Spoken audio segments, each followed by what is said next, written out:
Okay. Alright. Pak muka handsome. Muka handsome takkan tak masuk kan. Hey guys, good morning. Assalamualaikum Asad guys. So macam tu je Asad. So kita dah start our guys. Okay, yeah. Alright. Okay, cool. Asad, ramai tak tahu sebenarnya. Kita actually satu sekolah. Sekolah mana lah? Asofah Kau tak tahu ke? ke Datuk Lukman? Tak, St. John. You in St. John? Tak tahu ke? Oh, I didn't know you were in St. John. Okay, Ash tak cerita. Oh, tak cerita. Ashraf tak cerita. Cerita dia macam ni. Okay. Guys, korang mesti tak tahu macam masa hari tu kita collab, ada ramai yang komen, macam mana bisa boleh collab dengan Asad? Tiba-tiba macam lari gila kan. Maybe like you dah start training. But orang maybe takkan expect lah Asad yang masuk dalam dia macam agak random macam agak random jugalah. Maybe orang boleh baca sebab ada Ash ke apa sebelum-sebelum tu videos, tapi macam ramai yang tak expect. And sebenarnya guys, aku tak tahu pula Asad ni tak tahu. So tak apa kita cerita. Sebab Asad beza 2 tahun dengan aku kan. Yang 2 years kan. 22, aku 24. And aku perasan kau dekat sekolah lagi. Time Oh, St. John. yeah? Tahu kenapa? time tu saya form 1 Tak, St. John sekolah rendah. Oh, sekolah rendah? Tahu kenapa? Aku best friend dengan Anas lah. Oh, yeah. Oh, really? Masa darjah 3, Anas tu abang dia. Masa you sekolah kelas biru Masa Okay, darjah okay, 3 makes sense, yeah. aku dengan dia sebelah-sebelah Oh, yeah. Dia dalam kelas bising gila dalam kelas ni. Lepas tu dia salah conteng lah apa. Okay. So aku dengan Anas memang rapat. So Anas, aku boleh tanya Anas lah sebab Ash pun ada send video macam Anas cakap-cakap dia send kat aku kat WhatsApp before this lah. So aku tahu. Aku tak tahu tak tahu.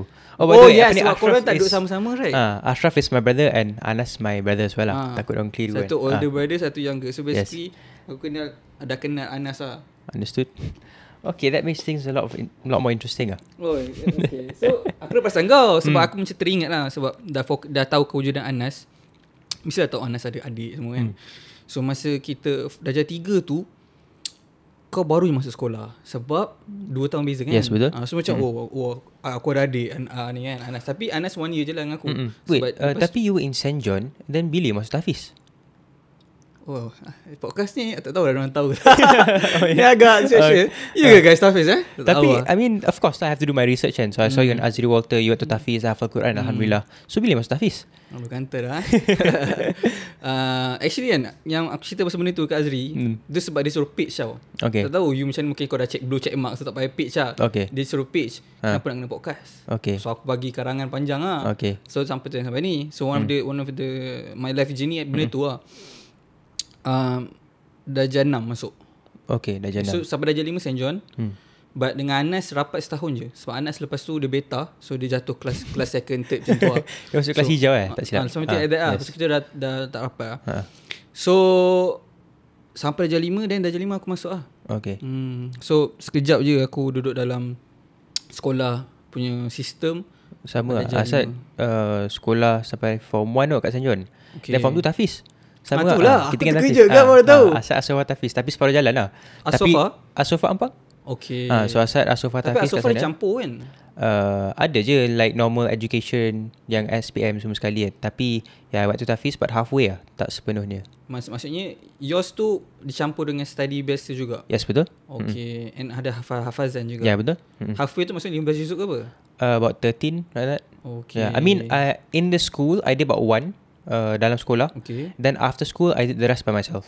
Apa dia? I did the rest by myself. So semua kat rumah? So sebelum masuk Tahfiz pun Asad main minat. So when I minat I learn by myself lah. Oh, so you yang nak masuk actually? So me yang nak masuk. I made the decision to my mom. I paksa my mama cakap I nak masuk. Uyuh, yes. macam asal? I just feel like as a duty as a Muslim I should have a certain degree of knowledge about our religion. So yes, that's why I masuk Tahfiz. Tak ada tengok macam influenced by friends ke apa tak ada? No, I would say Asad agak susah nak influence by friends. Also because Asad tak banyak kawan. So that's one of the reasons kan. I mean okay, in St. John pun maybe you see Asad tak banyak kawan kot. Kita tak tahu. Okay, tak just kenal. know you exist sebab kenal abang you. Yeah. So macam kau punya berapa kawan kau ada ke, kau lepak sampai kantin kau tahu. Okay. Sebab Betul. kita dah jam 4 dah potong kan kantin. Kita rehat pun tak sama. So tak kenal sangat lah. But tahulah you exist. Especially bila lepas you blow up kat social media tu, adik Anas. Macam tu lah. Ya, betul. Lepas tu nak cakap rapat sangat Anas pun tak, sebab lepas habis sekolah semua masuk sekolah Tahfiz rendah, most of the time just randomly mix around with everyone kan. Yes. Dan macam the real friends usually lepas sekolah. Plus zaman kita kat sekolah rendah belum ada Instagram, so kita tak betul-betul orang panggil know what happened to each other lah. Yes, betul. Until like maybe dah habis tu baru kita ada macam 16 17 ada apa ability untuk bawa phone ke sekolah betul. biasa ke apa, baru tahu boleh cari. Tu pun kena search siapa ni, betul. apa jadi dekat dia sekarang, apa jadi dekat apa ke kawan-kawan kan. So itu lah. So macam mana bila masuk Tahfiz tu, kenapa halfway je? Well, probably I was young, so saya beta kan. Yes, I went to the sesat way, of course. I have to mengaku. I'm not going to sit here and say I'm perfect. That's normal. So I didn't get to finish halfway. So I think 1 year and a half. It's very, very quick. Okay. Yeah, so 1 year and a half. One juz je? No, my first juzu, I did it in about 2 months. And so then juz 30 lah? Juz 30, of course. So kalau tebuk boleh jawab lah? Tak boleh. I've forgotten mostly. Mostly. Mostly. Tapi so like kalau bila macam dengar tu, bila dengar I can kind of get it, tapi sebutan tak betul, tak jelas. I don't know how, what's the next. Macam do you know how when you can say in your head tapi tak cakap kat mulut? okay. Macam tu. So that's the current situation I'm in right now.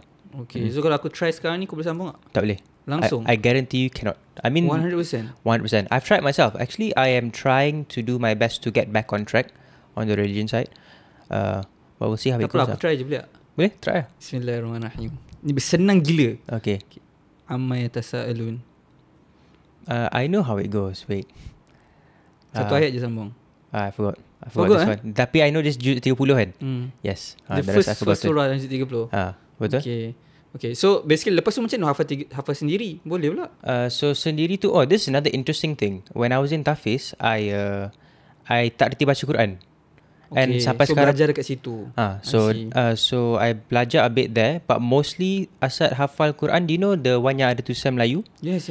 Because I was a young boy, so Asad saja nak cuba kan. I wasn't so disciplined and focused, so I hafal ikut cara yang tu, which is actually cara yang tak betul. Tapi because Asad minat kan back then, muda, so I just did it anyways lah. I see. Kau rasa kau rebel dengan family? I wouldn't say rebel. I would say I am the most quiet one. I am the black sheep macam tu lah. I'm the odd one. Kau rasa macam, do you have a say in the family? Macam apa yang kau nak buat dengan life kau? That's a good question actually. Okay. I believe now that we're older kan, everyone as a young man, you have complete choice over your life. So maybe younger you can say, you have no decisions, etc. Tapi sebenarnya, as a man, I believe yang no one can tell you which school to go to, or further your studies, or what business to do, or how much money to make, be lazy or fat, etc. So if you want to be successful, you have to learn how to make decisions yourself. So for me, I made the choice to become a singer. I made the choice to masuk Tahfiz, and now. So meaning like you have the say lah. Everyone has to say. Yes, I mean, tapi back then kat sekolah, certain families, especially kita budak sekolah ke apa kan, diorang kadang-kadang tak trust kita untuk buat decision. Mungkin ni okey lah, masuk Tahfiz mungkin ada certain itu pun. Tapi Asad masuk Tahfiz pun, it was quite challenging. Asad rasa it wasn't easy. I kena paksa memang berbulan-bulan kot. So you fed up lah dengan sekolah biasa ke apa? Because I didn't really have much good memories in school, so I hopped around schools a lot lah. Form 4, Form 5 pun homeschool. UPSR berapa? UPSR I think I got like 4 Bs or something. Okay, maintain kan kelas biru sampai habis? Tak, I tak masuk biru, I hijau. Hijau sampai habis? I see. So middle class. You know like macam kalau tengok video kat TikTok kan, macam ada banyak videos yang macam tak tahu motivational videos yang kita nampak like insert in families generation semua kan. Akan ada satu yang born and change everything. Yes. Kan ada certain macam videos yang dia tak panggil black sheep, dia panggil apa? Dia panggil, I lupa dia term tu, satu benda yang macam guys, bila kita there's something in our head yang tak wired macam orang normal. Yeah, betul. But if you're speaking about that rebellious, then I will have to agree. Yes, I am rebellious. So most of the things I did in my past was by force lah. Cakap I nak buat benda tu, macam tu. Like bila saya nak start menyanyi pun, I was not really allowed to sing. When you look at your brothers, diorang ada tak benda tu macam rebel nak ni ke nak tu ke, and diorang dapat tak benda tu? Ke diorang tak ada keinginan pun? I'm not so sure, but I would say they're very obedient and nice brothers lah. Yeah. And you feel like you're not obedient lah? I would say no. I would say I'm quite hard to control.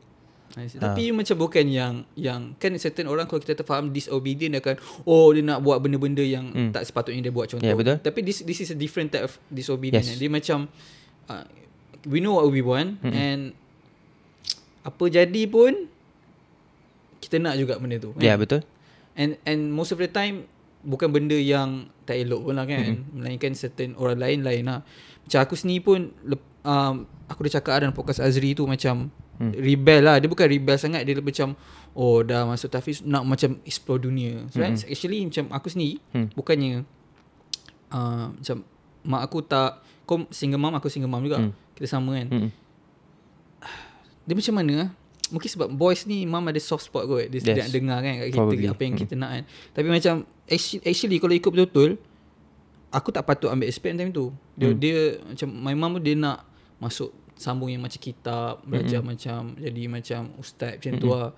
So macam kita rebel lah kan, something like that lah. No, but here's actually a good thing though. If you're speaking of that rebel, etc., masuk Tahfiz, pindah sini sana, I think that's also a gift from God juga. Because then you're exposed to the good side and the bad side. 100%. Because you cannot say a man is good if he is not exposed to both.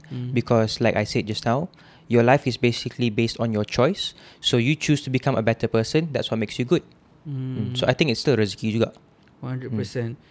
Bila cakap macam tu kan, aku teringat tau. Sebab macam aku dah buat video kat Yusof Iqbal punya main channel baru ni. Something like macam aku tanya my subscribers lah, where do I bawa this channel tau. Sebab dah macam satu tahap yang macam aku pun slowly macam nak try. Walaupun je lah orang cakap budak Tahfiz apa kan, tapi actually kita bukannya baik sangat pun kan. Kita macam kita belajar untuk jadi baik, bukannya kita masuk kita baik. Faham tak? There's a Japanese saying yang apa ni, we have 3 faces to the world. One you show to the world, one you show to your close friends, and one only you know. 100%. Yes. Kalau family maksudnya mana? Show to the world lah. I think to the close people around you kot. Because I think my family don't truly know who I am. 100%. I think the public pun lagi I don't know who I am kan. Betul. So macam dekat main channel tu aku tanya lah, macam kat mana nak bawa channel ni. So aku rasa macam I feel like there's no point like flexing and all that stuff kan. Lepas tu ramai orang cakap macam, what do you mean by flexing? I mean like kan kau tak tahu aku tengok tak aku punya YouTube semua ni like masa prime. Okay, masa prime. So aku flex tapi aku still macam tutup pusat semua tu kan. Tapi benda tu macam controversial. Benda tu still kalau tengok macam bila aku buat macam tu ramai orang send. Aku dah buat video baru ni pun viral punya video 100,000 lebih kat YouTube. Aku buat video topik yang time Joe Statics. Tahu Joe Statics? He passed away, right? He passed away. I made a video. Video tu viral 100,000. Lepas cakap pasal benda ni lah. Cakap pasal benda one of the ramai lah orang budak-budak yang macam dia orang contact aku balik cakap so thank you sebab bagi fitness motivation untuk start gym semua. Tapi diorang cerita career diorang sekarang diorang ada yang ambil SARM semua ni tau. So aku rasa macam sikit terkilan and responsible lah dengan apa yang jadi. Betul. So aku cakap pasal benda tu dalam video. And especially Mamat ni mati pun ada kena mengenai steroids kan. Lepas tu at the same time macam aku sentuh sikit pasal aurat ni. Sebab macam start kalau aku buat video walaupun tutup pusat flex kan, ramai orang kesian aku video tau dalam DM. Video ustaz tu cakap pasalnya badan tu kalau perempuan yang tengok yang terkesan still dikirakan aurat macam biasa. Sebab perempuan pun ada syahwat. Something like that. Sebab aku pun kita tahu kita budak Tahfiz tapi bukannya kita belajar macam hukum tau. Faham tak? Kita just memorize. Betul. Yes, when we go to Tahfiz actually tu yang orang tak faham actually. Most of the thing you learn in Tahfiz, they don't teach you how to become, this is the truth The truth is they don't actually teach you how to become a better Muslim. They just teach you how to memorize the book. 100%. That's the truth. Tapi yelah mesti ada macam normally ada certain Tahfiz maybe ada ajar juga sekali tapi but the ones I went to not so much. Adalah much, sikit to be frankly honest, just a little bit, but mostly you go to school pagi sampai pukul 1 macam tu Quran, then after that sekolah biasa. Okay, macam that was mine lah. Macam mine pagi, tengah hari, petang, malam 24 jam. Sebab asrama, so malam sambung Quran lagi. Sama lah. So masa tu bila nak berhenti tu, siapa yang nak berhenti? Asad nak berhenti. Sebab apa? Lazy, malas. Dah hilang mood. Yes, hilang mood. You feel like you cepat boring ke dengan benda? Last time when I was younger, yes, because I didn't actually know what I really wanted in life. So I felt lost. I don't know what. Okay, here's actually a good thing to talk about tau. Most of the time people always say you have to find yourself. But what are you trying to find if you don't know who you are? And so I figured out, instead of trying to find myself, I created the person I am today. That's a lot more easier. And then after that, you can do the finding later. Because what are you finding? It's like you're trying to look for gold in this chair. There's no gold in this chair. Right? You're not going to find it. So I started creating myself. I started to become a better man. I built businesses. I focus on myself. Tapi if you're creating something, sorry guys, siapa ni on subtitle kat YouTube, Indon ke subtitle apa pandai kau hidup Okay, out of respect, I also want to say Asad mostly bahasa Inggeris, okay, but I'll try my best to talk in Sebab Malay. Sebab apa Bahrain No, Libyan. Libyan guys. Ni campur Libya. Semua campur Libya, aku campur Pakistan. Tapi alhamdulillah aku cakap Melayu lah. Sekat rumah kau cakap Masa dia mak semua? Yes, English. Okay. Masa kat office pun dengan staff, English juga. Okay. Masa dekat Tahfiz tu memang kekok lah kaum Oh, Melayu. susah. I mean, I can speak Malay. Of course I can, but I cannot explain it in a technical way. I believe that if I speak in English, I can make people understand clearer. Okay, understood. Okay, so bila kau nak create yourself tu, mesti ada guide. Kita create something, mesti kita ada guide. So, guide tu macam mana? Okay, there was no guide for me. This is an interesting thing. People always say maybe it's based on influence ataupun you tengok siapa, apa you kawan dengan siapa, etc. Kan? Tapi I'm not heavily influenced by my friends. What I do is I look at good characteristics from successful people and I steal a bit. Like for example, if this guy is physically fit, I would like to have his body. If this guy has a smart mind, I would like to have his mind. If this guy is rich, I want to know how he makes money. I'll take his money. Macam tu lah. So I'm creating, like when you play a game, macam contohnya Sims, kan you main Sims, you'll never want to create a lembik, weak character. Mesti nak character tu paling kaya, handsome, you'll make it stylish. So that's the person I'm creating today lah. And I believe that this is myself. Because I have always been like this in a way. I just didn't understand who I was. Ya, macam finding lah kan. Sebab yes. especially kau masuk industri tu at the age yang memang sangat actually critical tu kan. Yes, I was 16 lah. So muda. masa dah habis Tahfiz, masa dah habis Tahfiz, bila nak masuk sekolah balik, biasa. Senior balik ke? Datuk Luqman. Kita tahu, tapi sekolah biasa lah? Yes, sekolah biasa. Sampai? 1 or 2 years, then homeschool. Masa kau start buat content menyanyi tu, sebab aku ingat kau punya Instagram first kali macam modelling. Betul. Okay. So sebelum masa tu pun finding yourself lah tu kan? Yes. Model finding yourself lah? Yes, betul. Okay. Yeah. So bila start menyanyi tu sekolah biasa lagi time tu? Sekolah biasa. So Kecaman kau lah? Tak ada. Because tak ada kawan, tak sampai nak kacau. Tak ada kawan, macam mana tu? Okay, cuba so terangkan. I was in school. I remember I had one friend. Back then she was my girlfriend lah. Kan? But then things go by. I mean the past is not of our concern. But I would go to recess alone. I would not talk to anyone. I've always been alone. So then that's why I figured out I should do something with my life because I don't enjoy school. So if I don't enjoy school, I better figure out. But do you feel you're good at it? Because What I do? 4A okay lah kan? No, 4B. Oh, 4B. Yes. Okay, so I would say I'm average. But I think it is good to be average. Because if you're fully, for me, I personally believe if I had children in the future, I wouldn't want them to be in the first class. Kelas paling pandai sekali. Because you know why? When you're in the front class, yang paling pandai sekali, all you'll do is just go home, study and keep on studying. You don't have time to learn new skills. And you have to understand the real world we live in requires a lot of good skills if you want to be successful. So I would say I was quite average and I had a lot of free time to explore myself.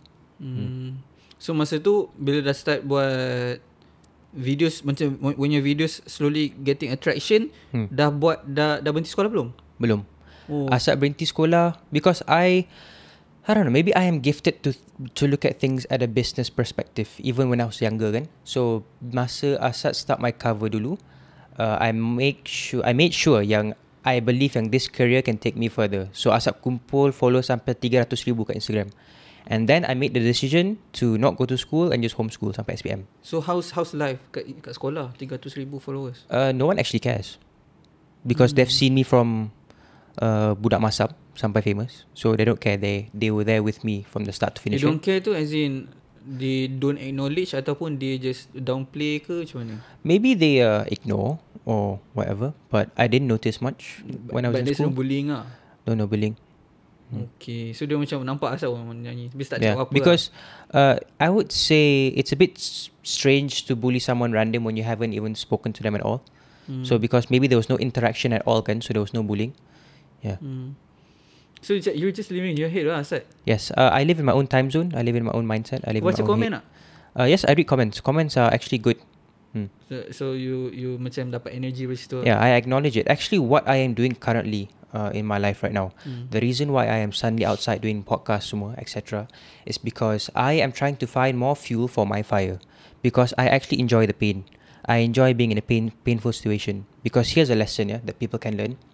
It is good to become good, but it's also better to become in a bad situation. What's the worst is being comfortable. Because when you're good, okay, fine, life is good. When you're in a bad situation, you'll force yourself to get out of that situation. But when you're comfortable, like for example, okay, this house is small but it works. I go to a job I kind of like, it's alright. So when you're in a comfortable situation, that's the worst. So I'm trying to find more fuel for my fire so I can potentially see how far I can go. I see. So bila masa mula menyanyi tu, siapa yang cakap suara kau sedap? Macam mana mula-mula kau cakap suara aku sedap? Ke macam seorang-seorang nyanyi rasa macam sedap? Yeah, seorang-seorang nyanyi and I recorded myself. It wasn't so nice, but I said this can kind of work. I actually explained this in another podcast. I said yang when I started off as modelling kan, but I couldn't go far sebab Asad pendek. So I started singing because I said, okay, Asad ada rupa sikit and I can kind of sing. And back then there was a supply and demand issue.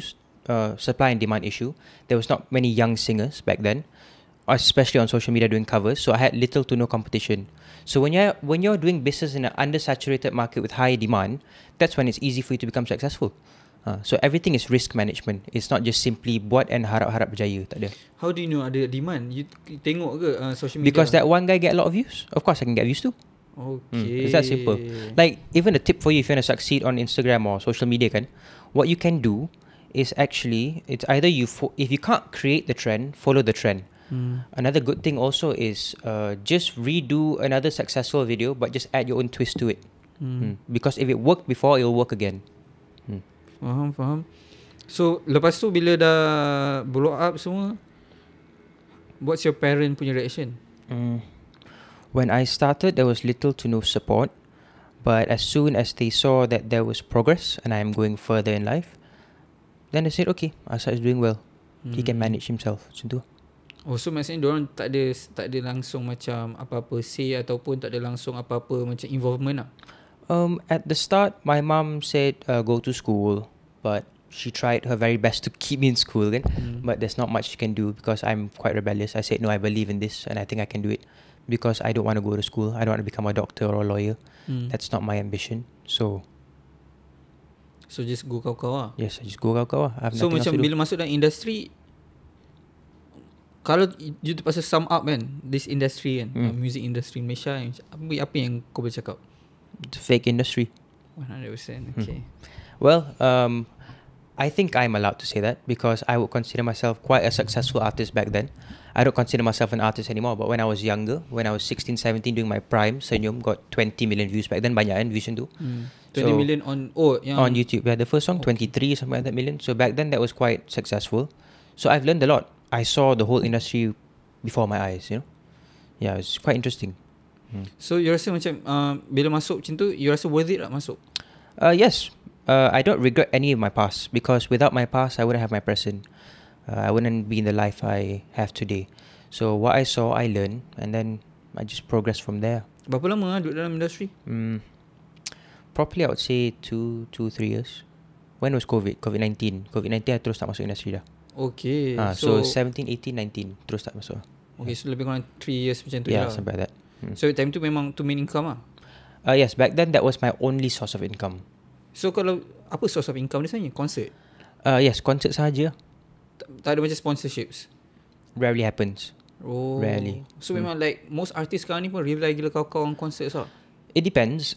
These days, artists and managements are getting smarter. But for the ones that only rely on concerts, I think diorang dah realise kot dari COVID because masa COVID kan tak ada show langsung. So where's your source of income? So I like to look at my income as a table. Macam meja ni ada 4 kaki. So kalau ada 4 kaki, satu patah, the meja will not fall. It will just shake. But if your table only has one stand, if that stand falls, your entire income is vanished. So macam kau dapat wake up call ni time COVID lah kira? Yes, ke dah because slowly dah dapat rasa dah? COVID. Because COVID, we still have to maintain our expenses, betul. So bila saya maintain my expenses, I realised yang my bank balance was getting low. So I had to do something about it. Apa life panggil apa? Dia panggil Life lesson, is it? Bukan. Macam keperluan harian dia panggil apa? Life Necessity, commitment. Yes, tinggi ke? Well, I was already in art, not much. I think back then kita belum successful betul-betul yet. But ada commitment lah. Okay, I see. So macam lepas habis keluar dari industri, satu soalan lagi pasal industri nak tanya. Kau, aku rasa, aku tak tahu kau agree ke tak, aku rasa kau one of the most hated play Yes, people betul. in the industry. Mm. So macam mana kau cope dengan benda tu? Time tu. Bukan kalau kita sekarang kita look back, kita maybe lah kita boleh cakap benda different, tapi at the time. At the time, definitely it was not easy for me, but I learned through it, and I just tried to keep my head down and stay focused. Kalau back then, a trick for me was just not reading comments or not listening to what people say. But now I love reading comments. I love listening what people have to hear.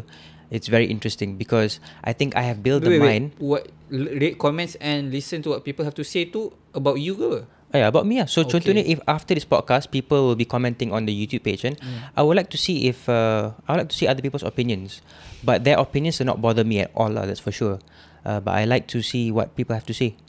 Kalau positive comments, you rasa you akan Positive comments are good. akan rasa macam encourage tak? Yes, a little bit. The negative comments pun will also encourage me even more, because I think my mind is like an iron mine already, and I believe the only thing that can destroy iron is its own rust, betul. So if I let these words control my mind, then they control my future. Then I'm finished. So I try to stay as focused as possible, and I keep So everything an open basically mind. dia effect but not much lah. Not much. No, nothing at all right now. Tak ada. But at the time, masa zaman At the time, a Sembang lot. tu memang kau-kau At the time, Asad rasa macam, nak keluar rumah susah, or I feel sad. Of course lah, manusia biasa, budak. Yelah. Of course, I was 16 years old. 17, 18 macam tu. 16 tahun when I came out in the industry. But yeah, it was not easy. But Is this I loved one it. of the reason kau caw ataupun lebih kepada time tu COVID je?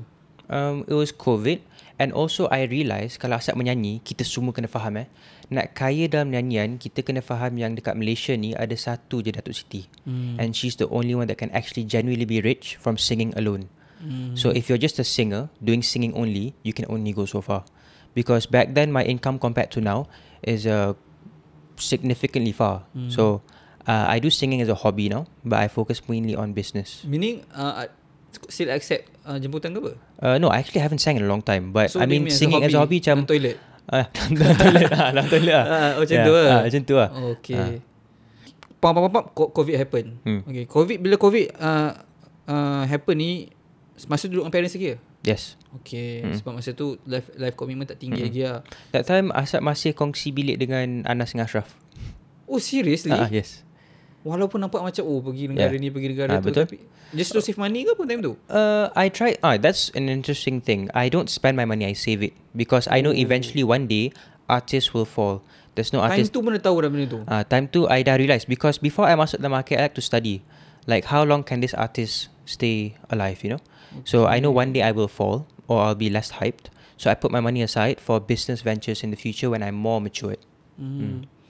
So how much yang masa time tu kau rasa kau ada set aside? I think when I was Just from singing alone? just from singing alone. 3 figures ada? What? 3 figures pula, 6 figures, sorry. Yeah, 6 figures definitely. How old was I when COVID happened? I was 18, is it? So I was making at the high 6 figures back then. Per year? Per year. Not high, I would say like mid 6 figures. So lepas tu, that's the modal lah kira lebih kurang. Okay, so basically COVID happen sebab memang aku tengok kat aku cakap kau nak jadi misteri apa bagai, tapi aku nak congkir sekali. Tapi kalau ada apa-apa nak tak nak bagi tahu, kena Tak apa, bagi boleh tahu. je, boleh. So bila benda tu dah walaupun aku dah tahu dah sikit-sikit hari tu kau cerita kan, tapi aku just nak tahu sikit lagi. So bila COVID happen, apa macam the first thing yang kau buat? The first thing I did when COVID happened, Asap duduk rumah main PS4. Okay. Lepas tu bila duit dah makin merudum. Yeah, so this is actually an interesting thing. My whole success was actually based off of a game, GTA 5 online. Okay. This is an interesting How so? thing. So before that, Asap main God of War 4 masa COVID ni, I main Black Ops lah, FIFA, all these other games. And then I played GTA online, and then online kan kena bina business. Okay. So I figured out that more than I spend all these hours playing these games, why not I take the same risk that I'm doing in GTA with my real life, and let's see if it'll change or not. So in GTA you have to go out and do main character things and build this business and work hard and be focused kan. So because I was spending GTA bukan business? Yeah, so GTA yeah. Online, you build business, you'll get offices, you'll buy cars. So I tried to do that with my real life, and that's what I'm doing right now. Yeah, slowly by slowly. But GTA, of course, because it's a game, you can progress a lot faster. Life, it just takes time a bit. Okay. So actually macam time tu semua orang tak boleh nak buat income kat time tu. So basically the only source of income yang time tu boleh buat is online. So tu yang kau buat first online? Yes. There was back then, zaman tu tak banyak campaign. Sekarang you dah buat campaign lah. You pernah buat campaign lagi on social media? Campaign maksudnya macam Dia macam review tapi like for higher brands a bit. Oh yeah. Okay, yeah. So campaigns. So back then masih zaman review tau. So I was under this management. Very smart boss actually. Very smart CEO. We figured out yang why not we try do review but for bigger brands like Nestle, etc. Okay. So that's where this whole campaign ecosystem started. So basically you guys are macam OG dalam campaign punya system ni? I would say yang the company I work with, Zeno Entertainment they are one of the biggest talent agencies in Malaysia right now. Masa COVID that time, diorang memang conquer Nestle. All the campaigns went to them. I think every other agency was like, whoa, how are they doing this? He's a smart guy. Okay. He learned how to take advantage of the situation. But time tu bukan talent? Time tu, I was supposed to be a singer. Then I moved into doing content creation and influencing. Which surprisingly makes a lot more money than singing. Quite interesting. Oh yeah? Kenapa? Okay, the average... like let's say if you have above 500,000 followers on Instagram or TikTok kan, 500,000. 500,000 okay, you can make more than the average CEO in Malaysia. Wait. 500,000 on TikTok, Instagram. Yeah, so let's just say you have 500,000. Okay. Sekejap. Adakah kau cakap dengan aku sekarang ni, kalau aku hit 500k kat TikTok, aku boleh buat lebih dari CEO? Serius ah? Yes, betul. But you have to listen carefully. Okay. It doesn't mean you're famous, you can make money. You have to learn how to monetize it properly. So, I know influencers yang 300,000 followers, 400, they make 7 figures a year. It's very interesting. Especially back then, when the demand was so high for social media marketing, they were making a lot of money. Time PKP? Yes, time PKP.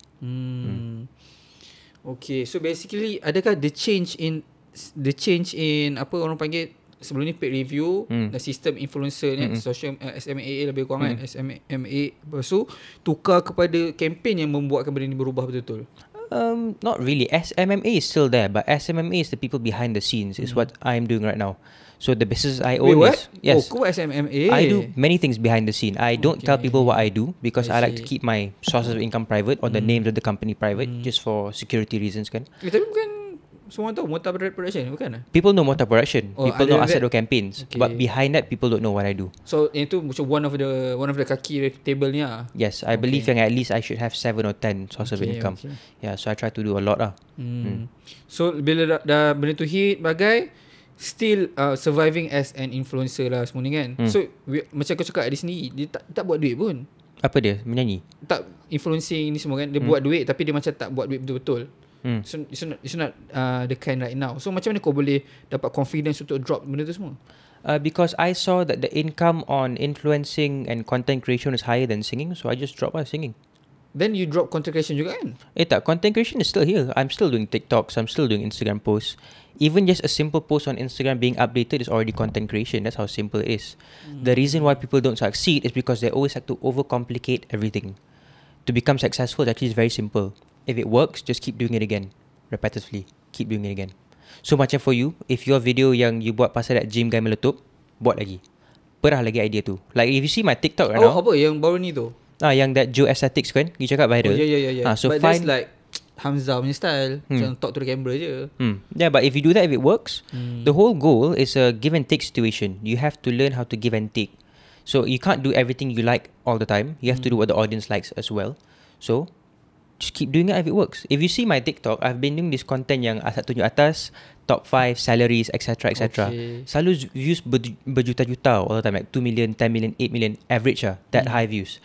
And I keep on doing it. I've been doing it for the past, 6 months already? And I'm just going to keep on doing it until it fails. Once it fails, I'll do something else. So basically like, benda tu, bukan benda tu yang dapatkan income tu. Betul. They just like bina. That's what will potentially get you income in the future. I see. Yeah. So because the views you dapat kat TikTok tak dapat payment. Even YouTube boleh tahu kalau 100,000 views berapa je kan. Guys, kau nak tahu tak? Aku bagi tahu korang. 100,000 views berapa Sat? 300 400 lah. 400 kalau bertuah kan. Dia ingat kita kaya kan. So 400 lah. So that's one of the main reasons stop YouTube. Sebab kita tak masuk. Kau venture dalam YouTube juga. Betul? Ya Tak betul minum. Sedap. Dah Thank you very much for the tea. No problem. What was your question just now? So kau venture juga yang YouTube sebenarnya? Yes, betul. Alright, so this one is time PKP right? Sebab tak silap aku I pun think macam PKP tapi selepas PKP sikit. Macam dah buka the borders a bit. Sebab masa tu aku ingat dia macam same time time Isap blow up time tu. Ya, betul. Kurang. So what was I doing masa my content dulu? Apa dekat YouTube? Yeah. So the same type nak Isap lebih kurang lah. Yeah, same thing because it works for him. If it works for him, I'll do my version. That's But about it. why stop? Kalau betul works duit bagai. Because I believe that money is easy to make. If it's too hard to make it, it's not worth doing. It's not worth my time. Okay. So because YouTube videos you tahu kan about pranks semua ni penat. There's planning, you have to go travel to the place, editing. That time I tak ada staff, tak ada siapa. I have to do everything myself. So it wasn't really worth the time. I think my whole YouTube journey of 3 months, I think I made about 60,000 only.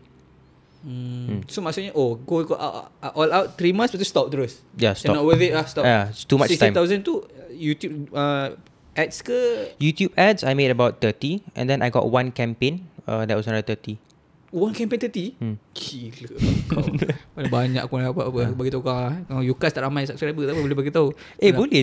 YouTube actually can charge very high for campaigns, you know. Oh ya? Ha. Tak, sebab aku kena masuk Zainul Asia ni. Aku baru dapat paling tinggi 9 Oh yeah? YouTube actually can charge quite high. Mungkin subscriber aku kan. Kau dah 200 kan?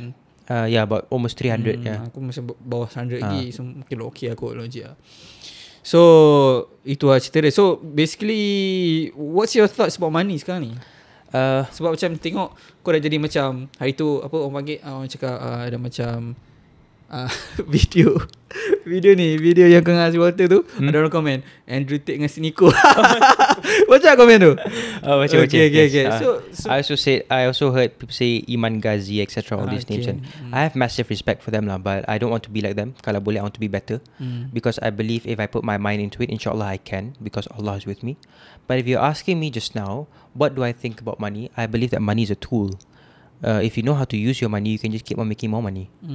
We can't really make money and the bank makes money, but you can use that money to buy off more time. Because as a CEO, as a director of any company, your job is to think about where you're going to take this company in the future. Macam you said just now, where am I going to take my YouTube channel kan? So if you're doing all the hard work, you don't have time to think about these ideas. So because I lived below my means, my expenses wasn't high. The first thing I did when I hit 10k a month, my salary back then, whatever, my income, I hired a staff to do editing for me. When 10k pun dah start 10k I got an editor and I got a photographer straight away. Okay, ni by the way masih umur 20 21 Time tu I was 19 turning 20. 19 okay. Ni ramai orang mungkin nak tahu kan, how does it feel hit 10k? So aku nak tahu lah pendapat kau macam mana. Okay. Interesting. I think sebab ramai orang kan goal, lagi-lagi kalau kita aku rasa macam aku punya YouTube Yusof Iqbal ramai viewers Andrew Tate semua ni. So benda ni interesting lah kalau kita nak sembang kan, especially mesti ramai orang, especially kalau kita sendiri pun lah Asad, kita fikir sendiri kita dulu. Kalau kita fikir 10,000 kan, betul lah, come on lah. So, dia orang mesti boleh rate. So how does it feel actually? Betul-betul the first time dapat buat 10,000. Okay, because I was quite young back then. For me 10,000 was a lot of money, but now 10,000 can be spent in a day or an hour. It's quite interesting how life has changed, you know.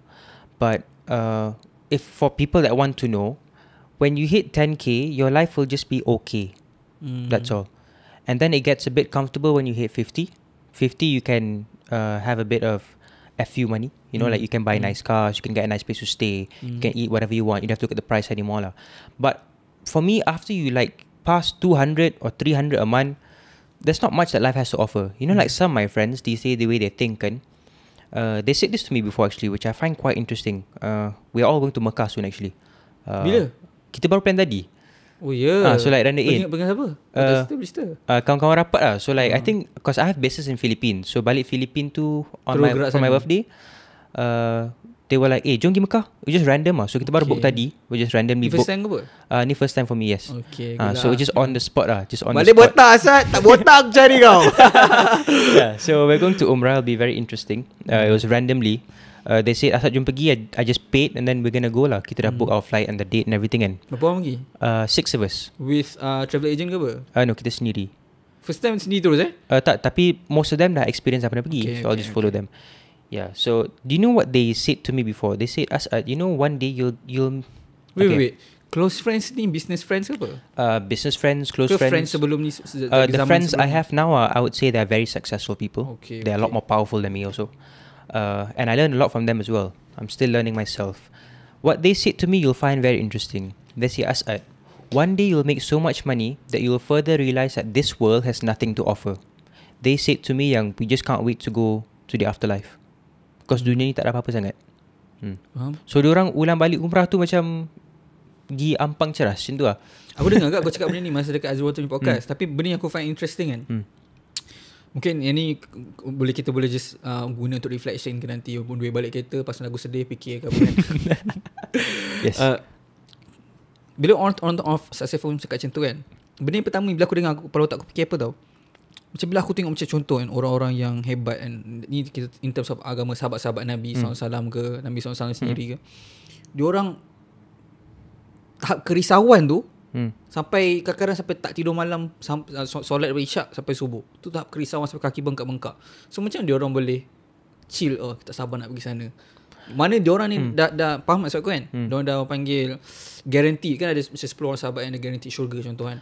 Pun diorang punya kerisauan untuk macam nak jawab dalam kubur. Faham maksud aku? Yeah, of course there's a nervousness kan. Tapi I think if I were to explain it even more, what they're basically trying to say is that this world has not much to offer. Bila dah kaya, bila rasa duit tu kan tak banyak sangat pun. Bukan worth it lah, macam it's not worth it. It's just that tu je lah, that's all you can get.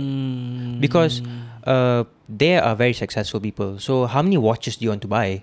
How many yachts do you want to have kan? One day you'll feel like tak perlu pun benda-benda ni. Faham. And of course they do charity as well. They're very nice people. Average age berapa dong? Average age? I'm the youngest, so I think the second youngest there is 25. Then goes up to 40. Majority of your friends ni online business punya owners lah ke? Various industries. I know some people that just do tenders from governments or wash buildings. I know a guy that resells cooking oil, multimillionaire, random business.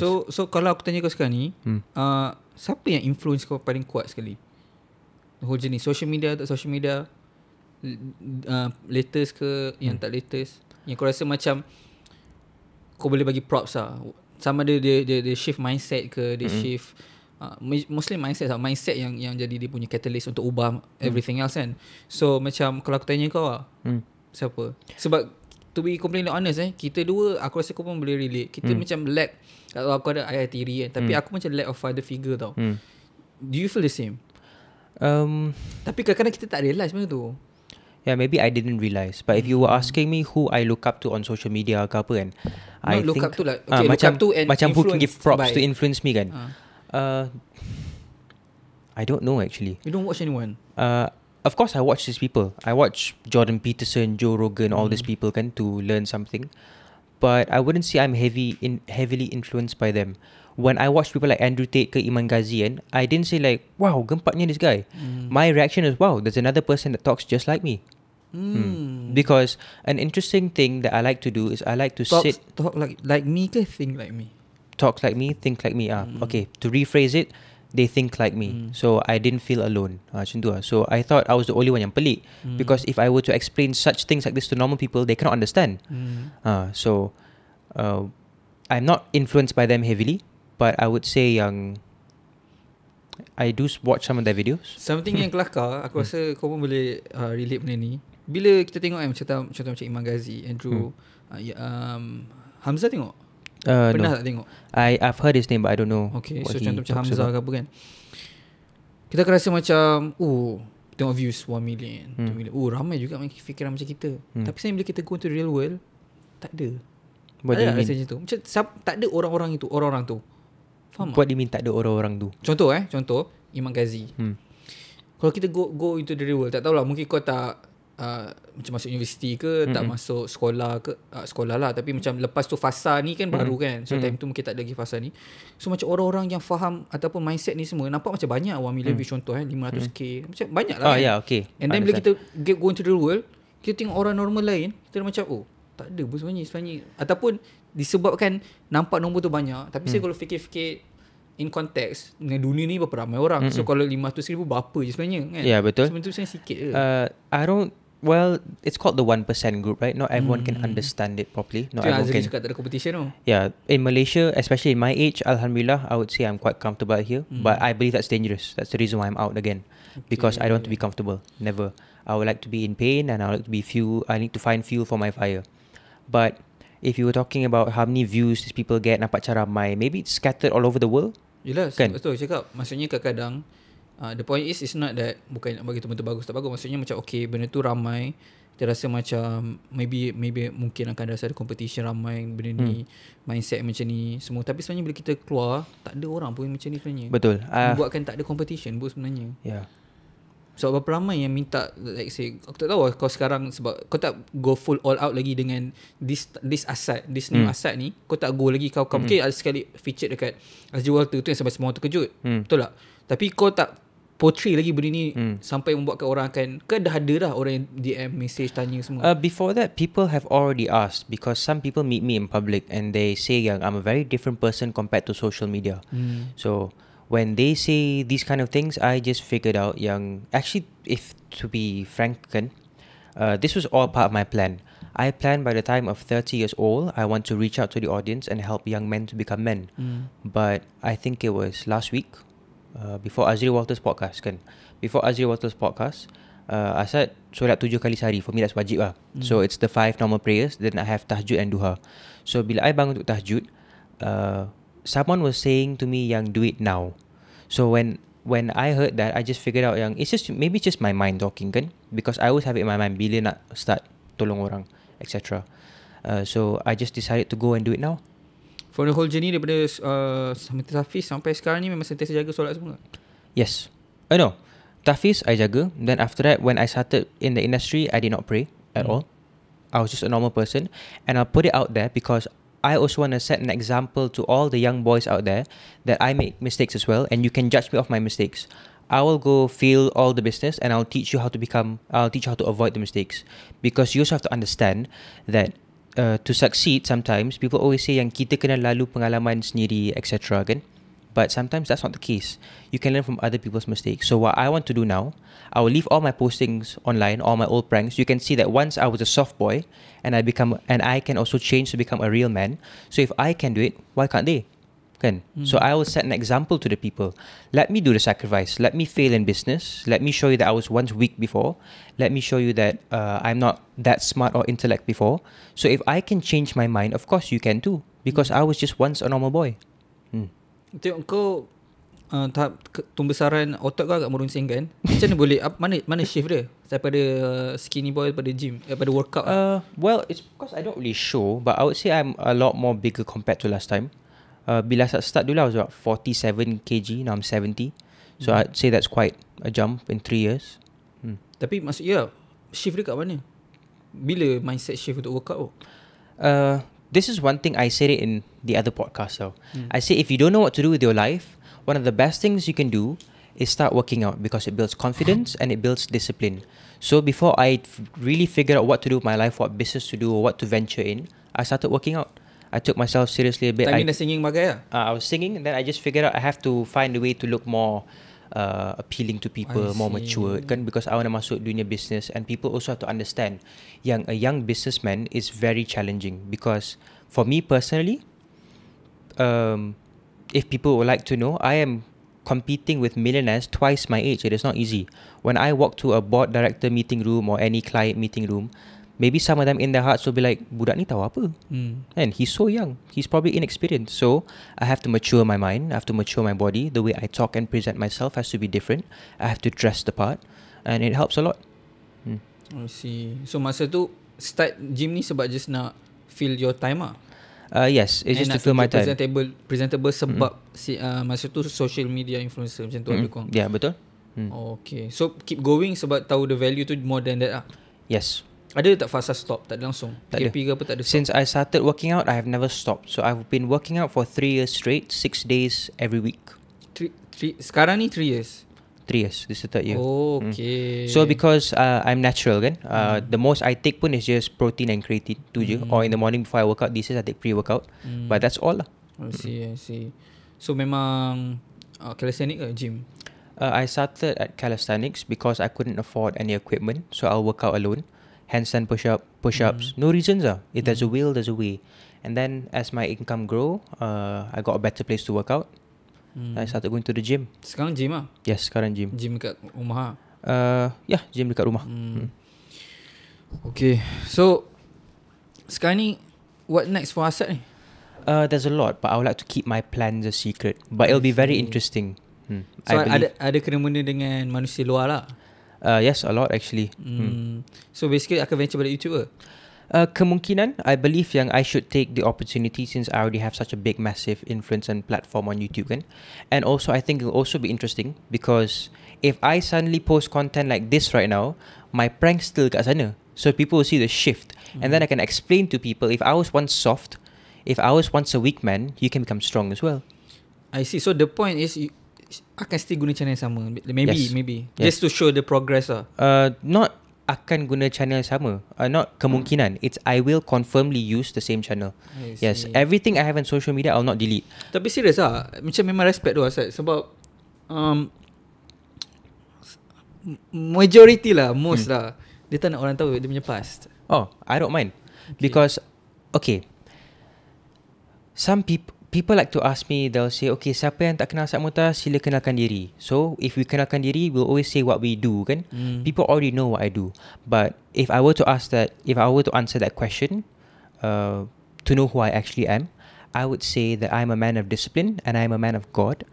I would say I'm a very loving and caring person, especially to my family. I love them a lot, even though I might not show.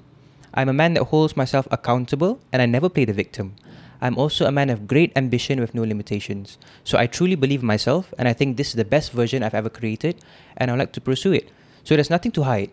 I would like the world to see yang Asad was once soft and once broke and had nothing. If I can change, I believe they can too. Because kalau orang tua sikit, macam let's just say other influencers yang give motivation kan, sometimes to the generation Z ni, they feel a bit distant because they're too far, they're too up there. But when they look at me, they can be like, oh, Asad ni abang and contoh yang dekat. He's very relatable. Asad pun dulu lembik. Because sometimes these people, they showing they're perfect all the time. So I understand how my market works and I think this is the best way to approach them. Tapi kenapa Asad? Kenapa nak venture dalam benda ni? Because apa yang kau dapat? What I get is actually a lot. The reason why I am doing this is because I am trying to create a safe space for my children and family in the future. I still believe that there is hope in this generation and I don't want them to be astray or get lost. So I'm here to guide them from my experience. I cannot help people that don't want to help themselves, but for the ones that want to make a change of their life, I'm willing to give you advices. I'm not selling any courses. I already have my own money. So I'm just giving advice from what I have learned and I can only speak from my experience. So basically the main goal is just for a better future untuk Malaysia family macam tu lah. Yeah, betul. I think you would want the same as well kan. Mesti you want your children to be safe. You know, they're not being taught the wrong things in school or associated with bad people kan. So if we can pull together all of these motivational people and help guide the younger generation, that will be very beneficial for all of our children, even for the people watching as well, because we have to think long term, you know. Our kids in the future will be running the country potentially kan. So we have to make sure that these people are well educated, not just education. You have to know how to do taxes, how to make money, how to be disciplined. I can only speak for the men and I have to gender this because I am not a woman myself, so I cannot tell a woman how to become a woman. We'll get other influencers yang perempuan lah borak pasal benda tu kan. But for me, I'll speak for the men. Okay, so disebabkan aku dengar benda ni pasal family semua kan, so aku nak get back to the roots lah. So macam kalau kau tak comfortable, just let me know lah. Bila kau membesar, sampai umur berapa ayah kau ada?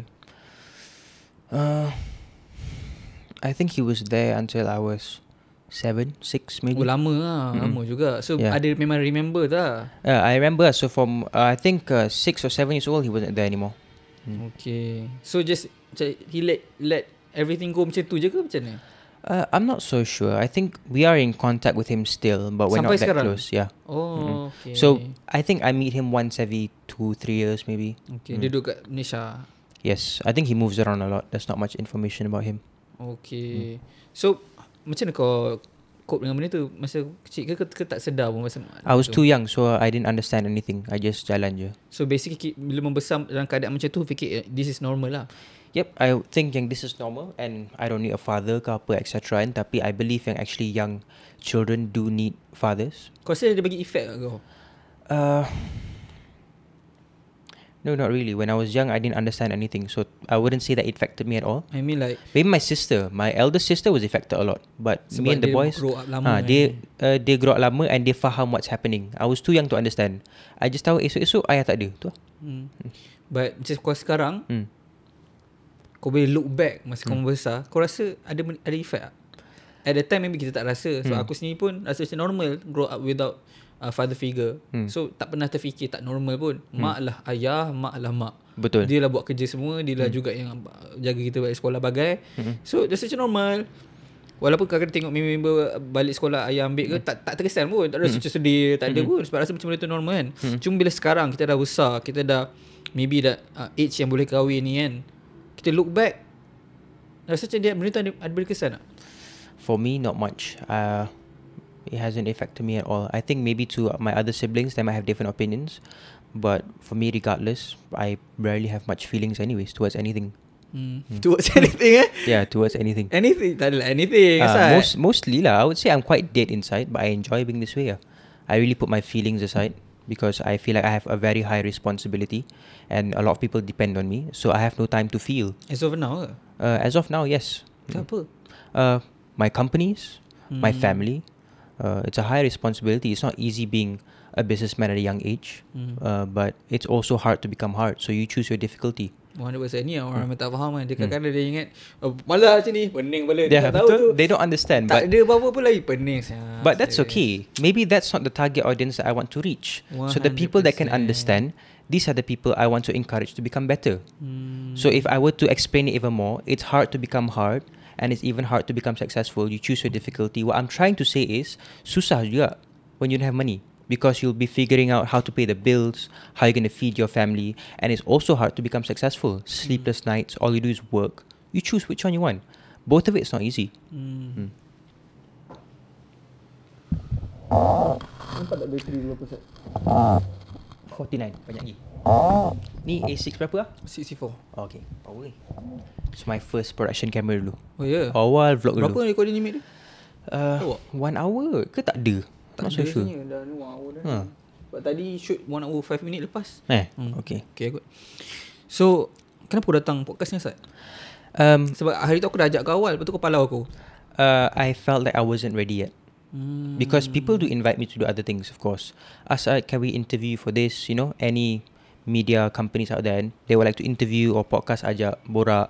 But I felt like it wasn't the right time yet. Tapi bila aku pitch kau podcast ni, ada tak orang yang pitch macam tu? Ada? Pasal masculinity semua ni? Yeah, ada. But it's not confirmed yet, so I'm not going to say any names. Tapi mostly I've been getting these days is financial punya podcast. Diorang tengok macam, Asad dah function sekarang lah. Yeah. Okay, so tadi aku cakap apa tadi, kenapa kau datang? You said the reason why I am here. That one, the reason kenapa kau tak datang itu yang before. Tapi sekarang kenapa kau datang podcast ni? I've explained it just now. It's because I want to reach out to the younger audience and teach them how to become men. Tapi asal tak start sini channel? I would like to start my own channel, but it's in the works right now. I don't know how I'm going to brand it properly because branding is very important. So sekarang in the planning lagi lah? Yes. So seorang planning? Yeah, plus also going on podcast, I have finally realized as a matured man, you get to hear other people's opinions. Like I get to see how the way you think. Or when I was on other podcasts, I get to see how the other host thinks. It's very interesting. I like to learn. And when you learn, then that's when you can earn. Understood. Okay, Asad. So, kau ada apa nak cakap? If you have any questions, I can answer. Anything. Okay. You know, talk about financials, or you want to say what's the best business to start, or how to become a better man. Wherever I can answer, I'll answer. Kalau depan ni sekarang, sebab itu aku tanya kat Azri, aku tanya kat kau lah. Okay. Kalau depan korang sekarang ada seorang budak ni 17, 18, 19 baru habis, ataupun dia berhenti ke, ataupun dia tak sambung belajar, dia berhenti, dia terkerja F&B ke apa, and then dia ada fire yang kita ada fire macam kita ada ni, but then dia tak tahu apa nak buat, Asad. Tak tahu nak buat apa Okay. The best advice I could give to the people that just finished school, the first thing you have to understand is money. And you have to understand that money moves in the fastest industry. And the fastest industry right now is online. Digital platforms. So there are so many things you can do. SMMA, creative agency. You can even be a talent. You can be influencer. Tak ni ke, Asad? Susah. Bukan. Semua benda susah. Senang aku tidur rumah. tak ni ke, apa orang panggil? Astaghfirullahaladzim, perkataan lupa dah. Clash. Bukan, banyak sangat dah. Apa dah perkataan tu? Aku lupa English. If it still works, why not? Banyak je influencer, I'm still doing fine. Okay. Kan? So basically kau rasa kau SMMA lah? That's what I do behind the scenes. I mean like the main thing. The main thing I would say creative works. Creative works kiranya macam content creation. Not really content creation for myself, but to bigger companies. So what I do is sometimes the commercials you see on Bukit Bintang is made by us. Oh ya. So kalau macam budak-budak yang baru ni, dia dengar pun dia jam. Apa benda siap nak kena start agency bagai. Betul. Okay, that's a very big way. That's on another level already. That's when you have enough funding to start another business, you can do that. But if you were just starting out, I could say you can do content creation, tapi I would say you have to understand that now the market is oversaturated. There's too many influencers right now. I think you pun tahu 100%. competition is very high. Kena pilih niche yang baik lah. Kalau niche Betul. sama ni, So okay je. but I would give this leeway to other people. If you want to do it, you can do it right now. The best niche you can do that's lacking a lot, but can potentially make you a lot of money is the financial market. Because dalam TikTok ada 2 orang je cakap pasal duit dalam Malaysia. Tapi Tu cakap pasal duit susah kan? Yeah. So sebab tu belajar. 2 orang je. Belajar lah. Okay. You can learn. Everything I learn is on YouTube. Everything is on your fingertip. Kau nak ambil apa-apa course ke Ustaz? No, I didn't take any course. I didn't pay any money to learn anything. Everything is online for free. I did the thinking myself. Lepas tu tadi kau cakap kan, masa lepas time COVID tu kau kumpul modal bagai untuk create business tu. So aku buat apa je dengan modal tu kalau kau tak bayar cost ke apa bagai? Motor.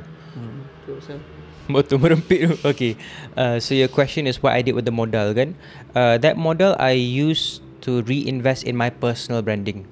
Okay. So you have to understand yang people always say investment ni doesn't mean you go invest in the stock market or you go buy a house. Investing in yourself can give you more return sometimes.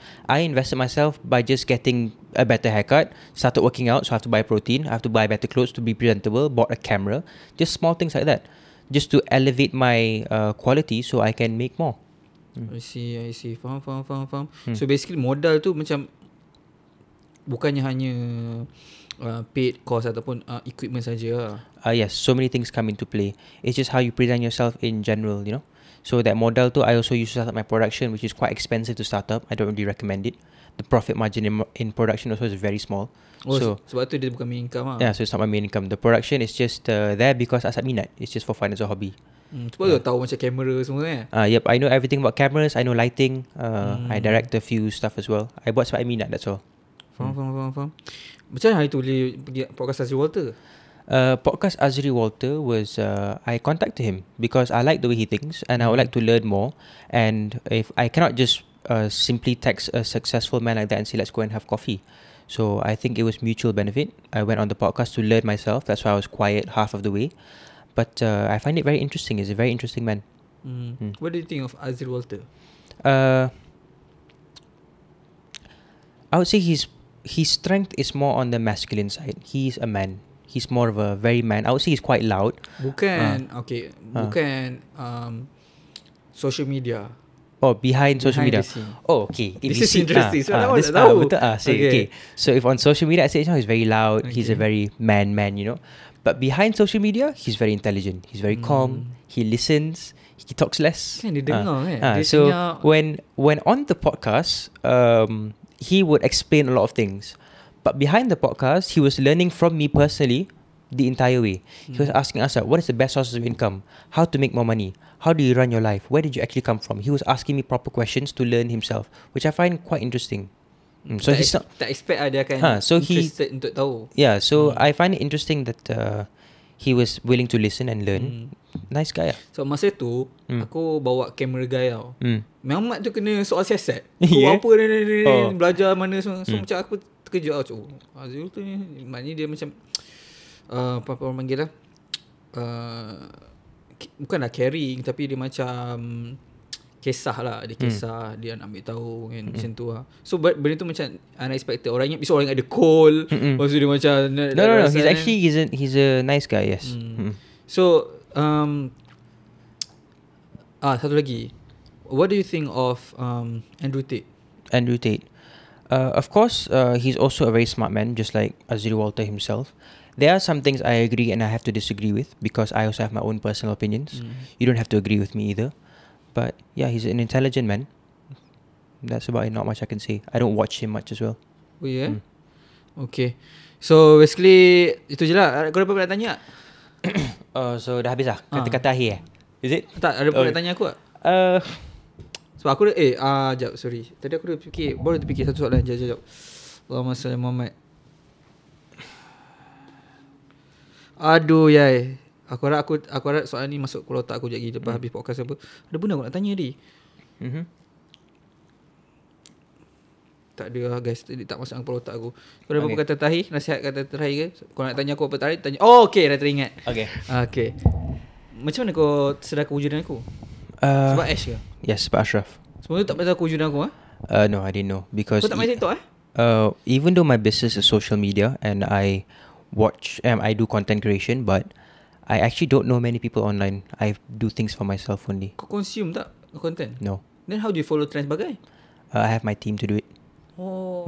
So when you get to a certain level of experience and success, you don't have to do things yourself anymore kan. So macam tu lah.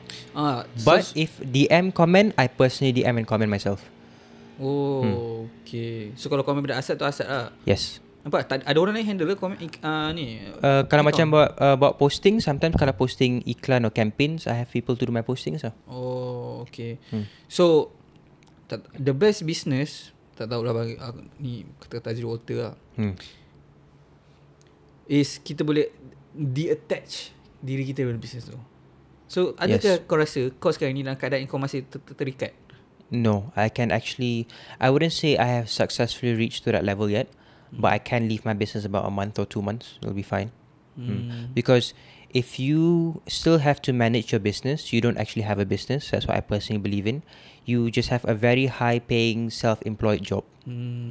So your business has to auto-run, and eventually when you grow the business, your plan should be to sell it. That's what successful people do. You grow a business, you sell it, you start a new one, you grow even more, you sell it to make more money. Kenapa sell it tak bagi dia run je?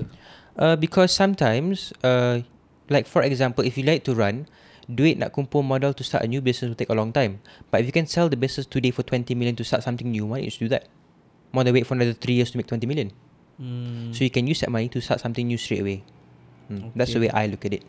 So maksudnya basically kalau business tu run sendiri, kau nak kumpul duit daripada duit keluar masuk tu lama lah maksudnya. Yeah, betul.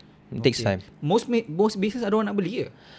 It depends. Sometimes if your business is very interesting and it's making a lot of money, there are very big investors out there that would like to venture into new industries and would like to try new things. They are willing to buy.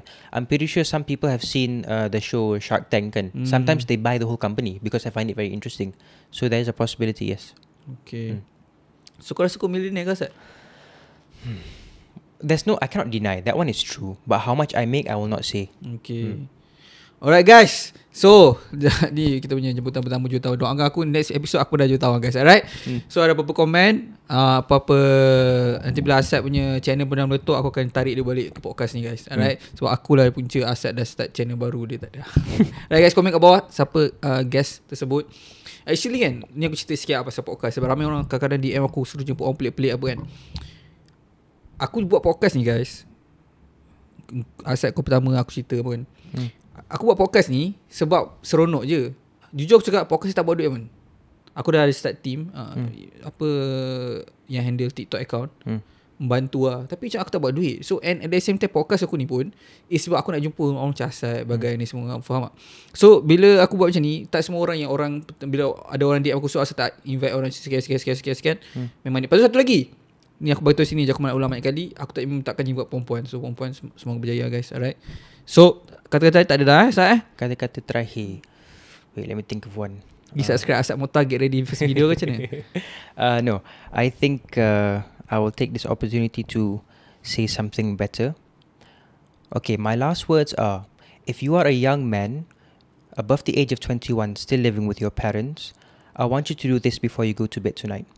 What I want you to do is go and look into your parents' eyes, and what you will see is pain, and you will see that they are tired. That's the truth.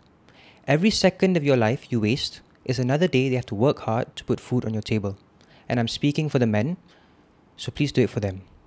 So ni maksudnya budak-budak yang still mak ayah tanggung, Yes. yang habis, yang dah keluar pada, dah Betul. sepatutnya dah boleh survive sendiri pun masih Betul. yang tu. Tapi because you keep on wasting time, kesian your parents lah. So do it for them. Okay guys, do it for them guys. Walaupun ada yang tak dapat selamatkan tu, certain players sebab certain people memang tak boleh, unsavable lah. Right. So Assalamualaikum.